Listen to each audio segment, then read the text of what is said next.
नमस्कार, live cities पर आपका स्वागत है। मैं हूं दीपक प्रियदर्शी। देखिए, बीपीएससी अभ्यर्थियों के लिए एक बड़ा अपडेट आया है।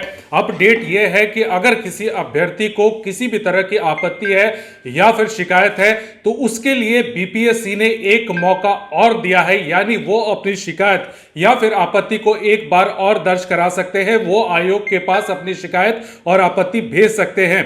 आयोग ने आज एक लेटर जारी किया है, एक आदेश जारी किया है। उसमें यह कहा है कि इससे पहले आयोग ने जो शिकायत पोर्टल पे जितनी भी शिकायतों की जानकारी के बारे में कहा है, उन शिकायतों के बारे में कहा है कि जिन लोगों ने ये कहा कि उन लोगों ने जो शिकायत की थी या फिर आपत्ति दर्ज की थी उसका निराकरण नहीं हुआ है। लेकिन जो जांच में पाया गया, उसमें यह जांच में पाया गया कि उस पोर्टल पे इस तरह की कोई भी आपत्ति दर्ज नहीं है।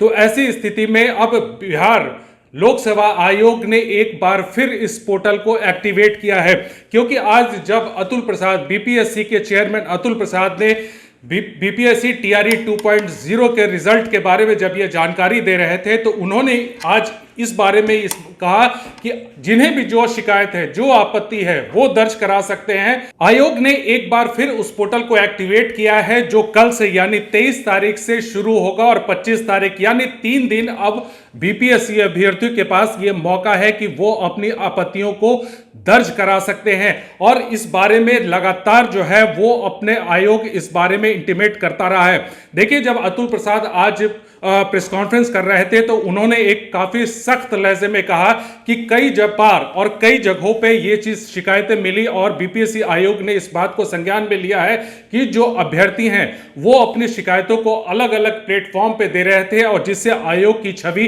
खराब हो रही थी। इसे लेकर उन्होंने कहा कि अब इस पर एक्शन होगा। अगर अभ्यर्थी प्रॉपर प्लेटफॉर्म पे अपनी शिकायत दर्ज नहीं कराते हैं तो उनके खिलाफ एक्शन होगा। एक्शन यह होगा कि उनकी आपत्तियों को जांचा जाएगा या फिर जिन्होंने जिस तरह के अलग अलग प्लेटफॉर्म पे जिस तरह की बातें कही हैं उसे जांचने के बाद 1 साल से लेकर 5 साल तक उन पर प्रतिबंध लगाया जा सकता है। यानी कि वो बिहार लोक सेवा आयोग के किसी भी परीक्षा में शामिल नहीं होंगे। तो अब अभ्यर्थी इस बात को एक बार फिर से जान ले कि अब 3 दिन के लिए वो शिकायत पोर्टल एक बार फिर खुल रहा है। अब आप अपनी आपत्तियों को वो दर्ज करा सकते हैं। उसके बाद साक्ष्य के आधार पे आपको और साथ ही साथ शपथ पत्र को उसमें आपको अपलोड करना पड़ेगा और पूरे प्रोसेस के साथ जो आप स्क्रीन पे उन बीपीएससी जो ने आदेश जारी किया है आप उसको देख सकते हैं और उसको बीपीएससी के जो पोर्टल है उस पोर्टल पर अपनी शिकायत को दर्ज कराइए। उस पर बीपीएससी संज्ञान लेगा और एक्शन लेगा कि आप, और साथ ही साथ जांच करेगा कि क्या आपकी आपत्तियां या फिर आपकी जो शिकायत है उनमें कितना सही है या कितना सही नहीं है। वीडियो देखने के लिए बहुत बहुत धन्यवाद।